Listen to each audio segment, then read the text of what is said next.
महाराष्ट्र शासन व राज्य निवडणूक आयोग महाराष्ट्र शासन यांच्या सूचनेनुसार जो आमचा सोलापूर महानगरपालिकेचा जो 2025चा जो निवडणुकाचा कार्यक्रम जाहीर झालेला आहे, त्याच्यामध्ये सर्वात महत्त्वाची जी टप्पा आहे की त्याच्यामध्ये वॉर्ड फॉर्मेशन जे असतं, तर ते शासनाच्या दिलेल्या सूचनानुसार आम्ही वॉर्ड फॉर्मेशन केलेलं आहे. राज्य निवडणूक आयोगाची सादरीकरण केलं, त्यानंतर त्यांची मंजुरी प्राप्त झाल्यानंतर आज आम्ही दिनांक 3 सप्टेंबर रोजी आमच्या कार्यालयामध्ये ते नागरिकांना पाहण्यासाठी आम्ही डिस्प्ले केलेलं आहे. वेबसाईटवर सुद्धा आम्ही डिस्प्ले करत आहोत. तर साधारणतः 3 सप्टेंबरपासून 15 सप्टेंबरपर्यंत लोकांना हे त्यांच्या पाहण्यासाठी अवेलेबल राहणार आहे.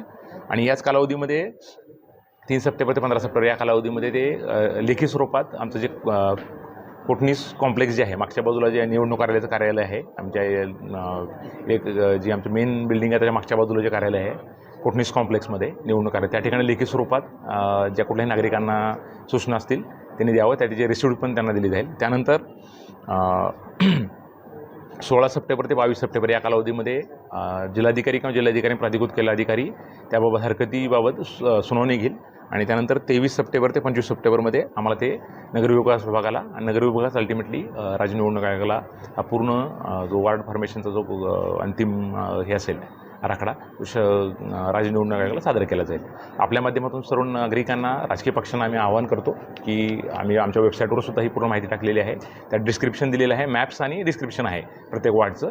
कुठलाही आक्षेप असेल तर आम्ही शक्यतो आम्ही बनवताना ही पूर्ण प्रक्रिया शासनाच्या निर्देशानुसार बनवले आहे.